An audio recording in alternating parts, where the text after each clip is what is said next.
성탄, 사람을 향한 하나님의 사랑입니다 라는 제목으로 말씀을 전합니다. 네, 여러분 먼저 PPT 좀 볼까요? 이게 뭔 줄 아시죠? 혹시 이거 요 오간에 좀 드셨나요? 잡수신 분 손 한번 들어볼까요? 앞불사. 네. 그 다음 장면도 보여주십시오. 예. 요거 잡수셨어요? 손 들어보세요. 예. 예.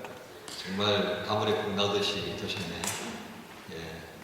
그 위에 보여줬던 그 빵은 크리스트 스톨텐이라고 하는 빵이고요. 두 번째는 레버쿠헨이라고 하는 그런 쿠키 종류의 일종입니다. 여러 가지가 종류가 굉장히 많습니다. 근데 이게 우리는 추석에 뭘 먹어요? 뭘 먹어요? 떡국 먹어요? 추석에? 송편 먹어요. 이게 해외에 사니까 이런 거예요. 그냥. 뭐 먹고 싶은 대로 먹어버리니까. 야, 추석에 그냥 우리 돼지불고기 먹자 이렇게 되버리니까. 근데 이제 우리 전통적인 문화에서는 추석은 송편, 설날은 떡국. 근데 우리는 그냥 먹어요. 그냥. 그래서 우리 코로나 전에는 뭐 이것저것 많이 먹었습니다만 굉장히 아쉽죠. 이제 독일에 있으면서 여러분들이 이 성탄절을 맞이하면서 맨 위에 처음에 봤던 건 크리스트 스톨렌이라고 하는 이 빵을 한번 좀 잡숴 보시는 게 또 의미가 있습니다. 이 빵이 그런 의미가 있다고 해요. 위에 이렇게 이제 설탕 가루를 이렇게 뿌려놨는데 그게 이 시기에 이제 눈을 상징하는데요. 두 가지 상징을 가지고 있다고 합니다. 이 성탄절에 각 가정을 찾아다니면서 축복하는 그 당시 중세시대 때 신부가 눈을 잔뜩 뒤집어 쓰고 그 집을 찾을 때에 고개를 약간 숙이면서 프로이바이나우튼 하고 인사할 때의 그 모습을 연상한다는 이야기가 하나 있고요. 두 번째는 아기 예수께서 구유에 이렇게 누워 계실 때 그 아기를 이렇게 감싸고 있던 그 옷 있잖아요. 그걸 뭐라고 그래요? 하도 애 놓은 지 오래돼가지고. 이쪽은 말고, 여기. 강복, 그렇게 이제 하얗게 되어진 그걸 아기를 싸고 있는 포대기 정도로 상징한다고 합니다. 그런데 그 안에 있는 재료가 처음에는 그냥 밀가루, 소금, 물 이렇게 밖에는 들어가지가 않았다고 해요. 근데 이제 시간이 점점 흐르면서 파우더 이스트도 들어가고 거기 이제 견과류도 들어가고 여러 가지 맛을 내는 향신료들이 들어가곤 했는데요. 이 크리스트 스톨텐이나 레버쿠헨이나 공통점은요, 굉장히 교통이 아주 수월한 도시, 항구 이런 오래된 도시에 이런 빵과 이런 과자들이 유명하다고 합니다. 왜 그럴까요? 이 재료들을 구하기가 아주 수월하기 때문에 그렇다 했다는 겁니다. 그리고 또 재미있는 것은요, 이 빵과 이 쿠키에 들어가는 향신료들이요, 그 당시에 사람들에게 굉장히 건강하게 유용한 그런 향신료였다고 합니다. 그러니까 이 향신료들이 어디로 들어왔겠습니까? 교통이 아주 빈번한 곳으로 들어올 수밖에 없었죠. 그러니까 이 크리스마스 대림절 기간 동안에 사람들은 주일마다 이 크리스트 스톨렌이라는 빵을 먹었고요. 그리고 손님이 오거나 하면 또 아이들을 달랠 때 레버쿠헨들을 꺼내놓으면서 이 시기를 보냈다는 겁니다. 그런데 그 들어가 있는 향신료가 어땠다고요? 건강에 굉장히 좋았다는 거예요. 그리고 또 어떻습니까? 그것을 먹으면서 우리 건강도 좋아지지만 우리의 영혼도 주님이 우리를 찾아오셨다라고 하는 그 기쁨, 감사를 가족들과도 나누고 이웃들과도 나누는 굉장히 소중한 그런 재료였다 하는 겁니다.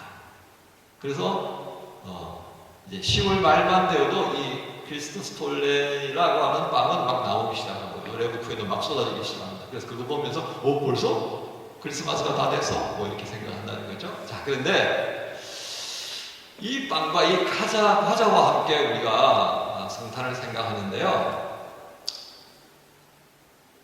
정말 중요한 성탄의 의미가 있습니다. 달콤하고 우리의 몸을 유익하게 만들고 우리의 영혼을 굉장히 살찌우는 이 귀한 것들과 함께 꼭 우리가 기억하고 있어야 되는 것이 있다면 그것은 바로 하나님께서 우리를 얼마나 사랑하셨던가 하는 요한의 외침이 담겨져 있는 이 성탄의 의미라고 하는 겁니다. 오늘 본문의 말씀을 보면 요한일서 3장 1절에 요한 사도는 이렇게 말하고 있습니다. 아버지께서 우리에게 얼마나 큰 사랑을 베푸셨는지 생각해 보세요. 사실 우리가 성탄절을 보내면서 참 감사하다, 참 기쁘다 라고 하는 이유가 어디에 있었던 것 같아요. 어린 시절에 제가 생각했던 것은 저희 형님들이 저하고 나이 차이가 많이 나요. 처음 성탄절이라고 해서 받았던 선물이 뭔지 아세요? 소년중앙이었어요. 소년중앙. 형님 일 막 도와드렸더니 형님이 저하고 거의 10살 차이 나거든요. 그 형님이 저한테 약속해 주세요. 너 나 잘 도와주면 내가 크리스마스 때 소년중앙을 내가 소년중앙이 소년중앙이지. 그걸 선물. 그때는요 우리 시대에 그게 로망이에요. 로망. 부잣집 아이들만 그걸 볼 수 있었던 거예요. 근데 그걸 사주겠다 그러니 제가 물불을 안 가리고 도왔던 거죠. 어린애가 도와봐야 많이 도왔겠습니까? 근데 처음 그래서 선물을 받았어요. 그래서 저는 크리스마스 선물하면 그 책이 생각납니다. 형님에 대한 고마움이죠. 주님에 대한 고마움은 한참 후에 제가 예수 믿고 난 다음에 알았습니다.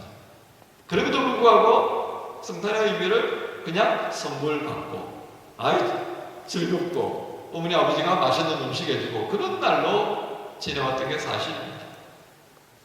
그런데 성탄에 담겨있는 의미, 그것은 오늘 사도 요한이 뭐라고 말합니까? 하나님이 우리를 얼마나 사랑하는지를 생각해 보십시오 라고 하는 이 말씀 속에 모든 것이 성탄에 시사하는 바가 들어있다라고 하는 것입니다. 오늘 말씀 속에 담겨져 있는 하나님이 우리를 얼마나 사랑하시는지 함께 말씀을 통해서 나눠보십시다. 먼저 누가복음 2장 11절의 말씀입니다. 누가복음 2장 11절에 어떤 말씀이 있습니까? 오늘 다윗의 동네에 너희를 위하여 구주가 나셨으니 곧 그리스도 주시니라 라고 하는 말씀입니다. 누가가 성탄을 선포하면서 뭐라고 말했다고요? 오늘 다윗의 동네에 너희를 위하여 구주가 나셨다.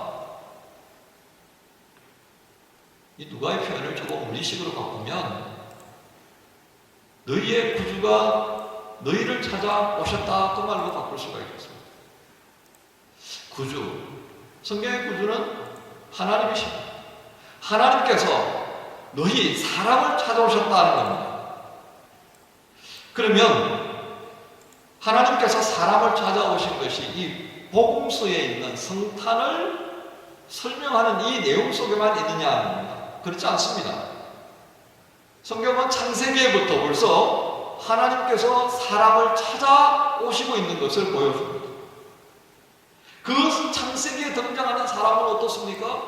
만들어진 지 얼마 안 되어가지고 바로 배반하고 그 직무를 태만하는 사람의 모습을 보여줍니다. 그런데 하나님은 어떻습니까?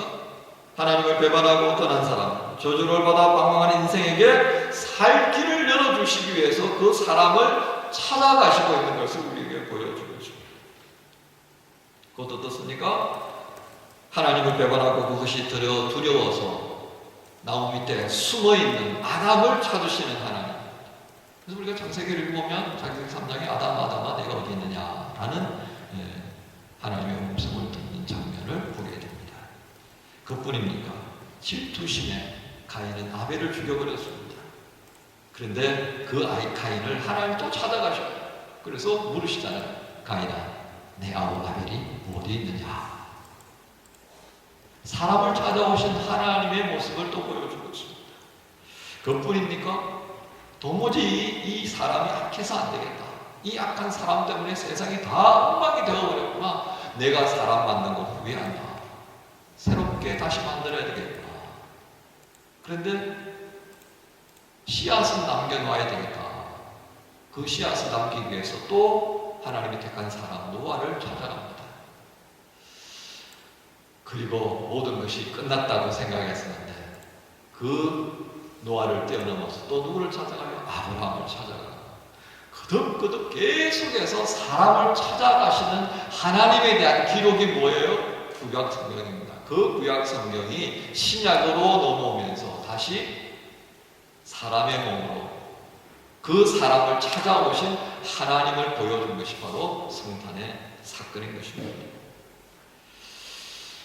우리 인생은 어떻습니까? 이 끝까지 찾아오시는 하나님의 모습과는 정반대로 어때요? 끝없이 도망갑니다.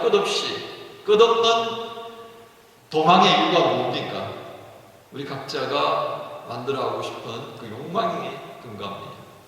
그래서 끝없는 욕망에 붙들려서 각자 가고 싶은 길로만 내달리는 거예요. 그 내달리는 사람을 찾아오시는 하나님의 사랑이 이 성탄을 통해서 확인되어져 줍니다. 그래서 다윗은 누가는 그것을 표현하기를 오늘 다윗의 동네에 너희를 위하여 사람을 위하여 구주가 찾아오셨다라고 말하는 것입니다. 법사 이게 어떤 모습으로 비춰질 수 있느냐면요, 조선시대 때 절대 군주가 다스리던 시대입니다. 그 절대 군주의 나라에서 임금님이 용포를 탁 벗어버리고요, 신하 한 사람만 대동하고 종로 사거리에 백성의 이야기를 좀 들어야 되겠다. 그리고서는 그저 평범한 의자 하나 갖다 놓고 누구든지 지나가는 사람들 하고 싶은 얘기 있으면 해라, 내가 들어보라 라고 하는 장면과 똑같습니다. 여러분, 그 시대의 어느 백성이 그 대궐에 계시는, 용포를 입고 계시는 임금님께서 평민의 옷을 입고 그 종로 사거리에 앉아가지고 내가 너희의 말을 듣겠다 라고 하는 일이 생길 거라고 상상이나 했겠습니까? 바로 그것을 하나님께서 행하셨던 것이 바로 성탄이다라고 하는 것입니다. 이처럼 하나님의 사랑은 어떠합니까? 우리가 결코 미루어 짐작할 수 없는 일을 행하셨다. 그것이 바로 성탄이다라고 하는 것을 우리가 알게 됩니다. 요한복음 3장 16절은 이제 어떤 말씀이 있습니까? 우리 지난번에 성경 암송할 때 했잖아요. 그죠? 하나님의 세상을 이처럼 사랑하사. 하나님이 세상을 이처럼 사랑하사. 이게 어떤 의미겠습니까? 하나님이 사람들을 성부 하나님께서 독생하신 예수 그리스도를 내어줄 만큼, 우리의 죄값으로 내어줄 만큼 사람을 사랑하고 있다는 것을 보여줍니다. 어저께 제 멘토 목사님하고 오랜만에 통화를 하면서 얘기를 나누는 때 그런 이야기가 좀 있었습니다. 오래 갈 사람, 인생을 살다 보면 이렇게 스쳐 지나가는 사람이 참 많아요. 그렇죠? 스쳐 지나갑니다. 그런데 그 스쳐 지나가는 사람 가운데에 오래 갈 수 있는 사람들이 간간이 있어요. 그 제일 오래 갈 수 있는 사람이 누구예요? 부부입니다. 부부. 그죠? 부부가 제일 오래 가는 것 같아요. 그 다음 또 형제입니다. 그리고 친구가 있고요. 또 어떻습니까? 동료가 있고 그렇습니다. 공동체 안에 지체들이 있고요. 그런데 그 오래 갈 수 있는 사람의 특징을 4가지를 이야기를 해줘요. 책에 있는 내용이다 그러면서. 첫 번째는 감정을 속이지 않는 사이다 그래요. 소위 말하는 감정을 속인다는 말은 뭐예요? 잘 표현을 안 한다는 겁니다. 그래서 부모와 자식 간은 어때요? 후닥닥 하다가도 아유 자식이니까 그리고 넘어가자. 아유 부모님이니까 넘어가자. 그죠? 이거예요. 형제 간에 후닥닥 하고도 또 넘어가자. 왜? 그렇게 감정을 드러낸다고 하더라도 또 소화해낼 수 있으니까 이런 관계입니다. 감정을 좀 드러내어도 받아들여줄 수 있고 소화해낼 수 있는 그런 관계가 되어져 있는지 한번 생각해보라. 그렇게 이야기합니다. 두 번째는 서로 장난할 수 있는 사이, 장난을 칠 수 있는 사이입니다. 누가 이렇게 장난을 쳤는데 이거 왜 이래? 이래버리면 김새버리잖아요. 그죠? 장난을 친다는 것은 서로의 삶에 양념이 되기 위해서 노력하는 거다. 그렇게 얘기할 수 있겠습니다. 요즘 유튜브 보다 보니까 서로 장난치는 장면들이 이렇게 짧게 있는 것들을 볼 수가 있습니다. 세 번째는 이익과 관계없이 상해할 수 있는 사람이에요. 이익과 관계없이 상해할 수 있는 사람. 그러니까 어떤 이해관계가 얽혔을 때 내가 조금 더 넉넉하면 그거 내가 끌어안고 함께 갈 수 있는 거죠. 어디 여행을 갔는데 그 여행 목적지에 숙박을 해야 되는데 호텔이 문제가 있어서 내가 예약한 게 캔슬되어 버렸어요. 근데 그 주변에는 모두가 다 가득 차버리고 비싼 호텔밖에 없어. 근데 내가 경제적인 여유가 되면 그 부담하면서 갈 수 있도록 만들어 갈 수 있는, 소위 말해 이익에 관계없이 서로 좀 끌어안고 갈 수 있느냐, 그런 얘기죠. 마지막 네 번째는 내 의도를 숨기지 않고 진정성이 서로 전달받을 수 있느냐, 진정성이 서로 소통이 되느냐. 이 네 가지가 있다면 함께 갈 수 있는, 오래 갈 수 있는 사이다. 그래서 점검할 수 있는 척도를 한번 얘기를 하신 것 같아요. 내 말씀을 준비하면서 하나님의 사랑을 가만히 묵상하다 보니까 사람과 사람 사이에는 이런 네 가지로 할 수 있다면 하나님께서 우리 사람과 함께 가기 위해서 주신 게 하나가 더 있구나 그랬습니다. 그게 뭐였어요? 가장 소중한 것을 내어주신 분이셨다. 가장 소중한 것. 하나님의 사람과 함께 하기 위해서 뭘 내어주셨다고요? 독생하신 예수 그리스도. 가장 소중한 그분을 우리에게 내어주셨다. 우리와 같이 가시라고. 우리가 앞에서 뭐라고 말씀드렸죠? 우리는 늘 하나님께서 찾아오시면 우리는 도망가기 바쁜 인생인데 그 인생에게 우리와 나와 함께 가자라고 하시기 위해서, 그거 신뢰를 심어주기 위해서 가장 소중한 것을 내어주셨다. 그 말입니다. 그런데 그런 하나님 앞에 우리는 뭘 내어놓나, 뭘 드리고 있나 생각을 해보게 됩니다. 여러분, 하나님이 세상을 어떻게 해요? 이처럼 사랑하셨다 했습니다. 이유가 뭐예요? 오직 사람을 사랑하신 까닭이다. 하나님께서 만드신 피조물 가운데서 가장 말씀 꾸러기면서도 가장 사랑받는 존재가 누구라는 겁니까? 저이고 여러분이다.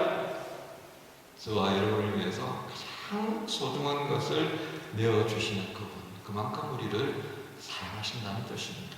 이게 확 열려진 날이 언제예요? 바로 성탄입니다. 성탄을 통해서 우리는 지금 두 가지를 생각했습니다. 우리를 찾아오시는 하나님, 끝없이 우리를 찾아오시는 그 하나님이 성탄의 모습으로 나타나셨습니다.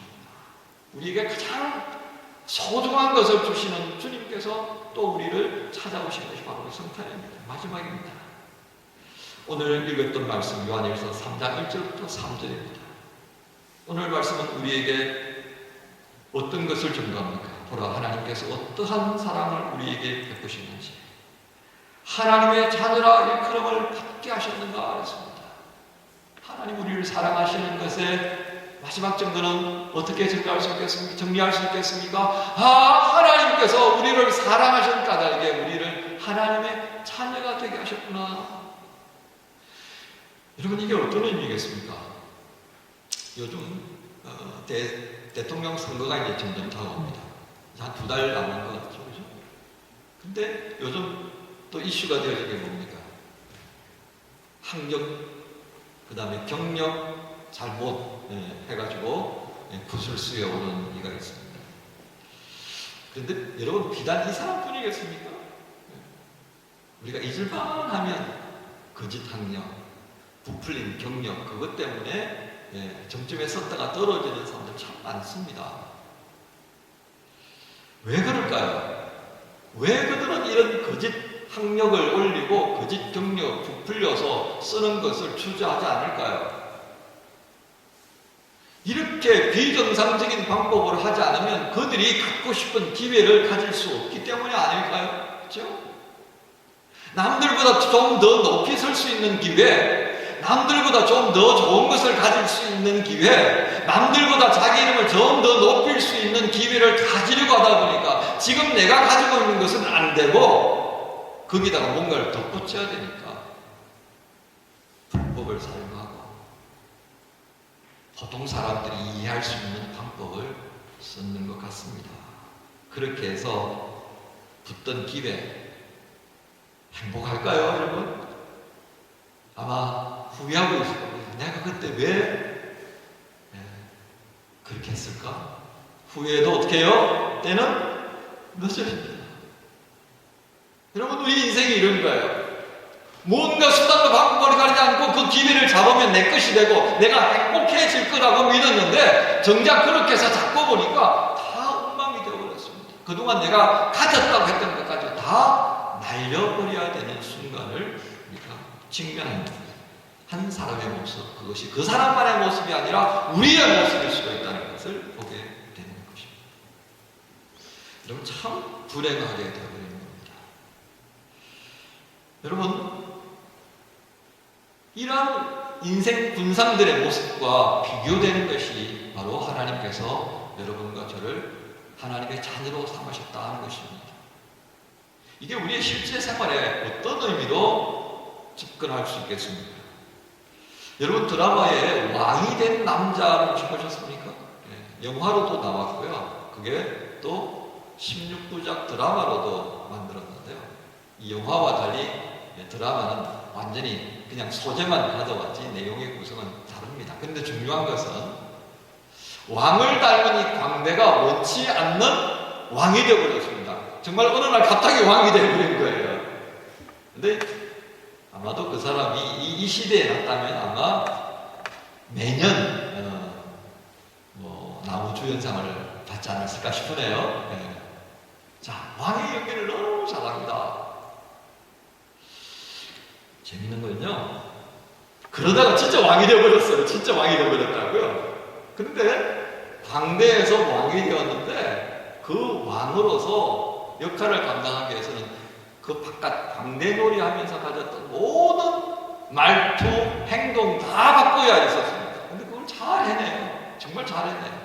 그리고 진짜 왕이 되었을 때 멋지게 왕노릇을 합니다. 정말 백성이 원하는 그런 세상을 만들고요, 호련히 그 왕의 자리를 떠납니다. 저는 그 결말이 그렇게 될 줄은 몰랐어요. 그 마지막 장면은 아마도 우리 마음속에 한 나라 정치가를 꿈꾸는 아주 이상적인 모습이 아니었을까 하고 생각해 보게 됩니다. 바로 그 속에 하나님께서 우리를 자녀 삼으셨다는 의미가 담겨 있습니다. 어떻게 해요? 하나님의 은혜 가운데 우리가 자녀가 되었는데 어떻습니까? 참 어색합니다. 그 광대 역시 왕이 되긴 했지만 참 어색합니다. 그런데 시간이 흐름에 따라서 그 불신을 벗어버리고요, 그 저고의 자리, 피를 흘리는 왕의 자리를 어떻게 해요? 평화를 만들어내고 함께 더불어 살아갈 수 있는 세상을 만들고 호련히 그 자리를 내버려두고 떠나는 겁니다. 왕이 될 수 없는 자가 왕이 된 것처럼 하나님의 자녀가 될 수 없었던 저와 여러분들을 하나님께서 자녀가 되게 했고요, 그리고 우리를 근본적으로 바꾸셔서 나의 일을 하는 존재가 아니라 하나님의 일을 할 수 있는 존재로 바꾸어 주신 것을 봅니다. 사람을 사랑하신 하나님, 사람을 찾아오시고 사람을 위해 가장 소중한 독생자 예수 그리스도를 내어주신 하나님께서 우리에게 오신 것입니다. 이것은 다르게 표현하면 하나님께서 우리를 자녀로 삼으시고 그렇게 해서 우리로 하여금 인생 최고의 자리로 나아갈 수 있는 기회를 주셨다 하겠습니다. 사람들은요, 부풀리거나 거짓으로 그 최고의 기회를 만들고 싶었는데 하나님은 어떻게 해요? 한 방에 바꿔버리셨습니다. 하나님의 자녀가 되게. 하나님의 자녀가 된다는 게 결국 어떤 일입니까? 이 세상에서 하나님을 대신해서 왕노릇 하라고 하는 겁니다. 나 원치 않았어요. 그런데 그리스도 예수 안에서 너 왕이 될 사람이야. 너는 제대로 왕노릇 해야 될 사람이야. 그렇게 세워두고 만들어 가시면서 우리를 감당케 하시는 겁니다. 나도 알지 못했던 인생 최고의 기회를 하나님께서 예수 그리스도의 이름 안에서 이루셨습니다. 이게 하나님께서 우리를 사랑하시는 모습입니다. 이 사랑을 경험하고 그 사랑 안에서 살아가는 사람들에게 요한이 이렇게 당부합니다. 요한일서 3장 2절에 사랑하는 자들아 우리가 지금은 하나님의 자녀라 장래에 어떻게 될지는 아직 나타나지 아니하였으나 그가 나타나시면 우리가 그와 같을 줄 아는 것은 그의 참모습 그대로 볼 것이기 때문이니 주를 향하여 이 소망을 가진 자마다 그의 깨끗하심과 같이 자기를 깨끗하게 하느니라. 사도 요한은 이 두 절의 말씀을 통해서 우리에게 그렇게 당부합니다. 우리가 지금 하나님의 자녀가 되는 것을 굳게 믿고 그 은혜를 귀하게 여기며 살아간다면, 그리고 그 살아가는 모습은 각자의 삶을 어떻게 살아가야 하는지를 알고 있다는 것과 같이 가는 것입니다. 오늘 내가 하나님의 자녀로 세워졌고 살아가기를 기대하시는 하나님을 안다면 어떻게 되겠습니까? 구별하는 겁니다. 그 광대가 왕이 되어져서 자기의 역할이 무엇인가를 알고 구별하려고 했던 삶처럼, 그리고 진짜 왕이 되었을 때 모든 사람들이 기대했던 나라를 만들고 그리고 호련히 떠나버리는 겁니다. 바로 그렇게 홀연히 떠나버릴 수 있는 날이 언제입니까? 주님께서 다시 오는 날입니다. 그 자리에 연연하지 않고 그 자리가 주는 부귀와 영화와 영광에 매몰되지 않고 자신을 구별하면서 왕으로 살아가는 하나님의 자녀의 모습, 그것을 오늘 사도 요한이 당부합니다. 여러분, 독일 땅에 유학을 받고 이런저런 이유로 살아가면서 여러분 꿈꾸는 것들이 참 많을 것입니다. 만들고 싶은 것이 참 많을 것입니다. 그러나 그것을 감당해낼 수 있도록 가장 복된 자리에서 그 역할을 감당할 수 있도록, 그 목표에 이룰 수 있도록 도우시는 하나님이 우리를 어떤 자리에 세워주셨다고요? 하나님의 자녀의 자리에 세워주셨습니다. 여러분, 이 기회를 놓치지 않기를 바랍니다. 성탄은 어떤 날이라고요? 하나님께서 우리를 얼마나 사랑하는지 드러내어 주신 날이라 했습니다. 하나님의 자녀가 된 것을 굳게 믿고 주님이 다시 오시는 그날을 바라보면서 우리 삶을 구별하며 살아야겠습니다. 주님께서 오늘 우리를 참 사랑하십니다. 그리고 우리를 찾아오시고 우리에게 가장 소중한 것을 주시고 가장 최고의 기회를 주셨다라는 것을 확인시켜주는 날, 바로 오늘 성탄입니다. 이 성탄의 기쁨과 감사가 저와 여러분 모두에게 충만하기를 간절히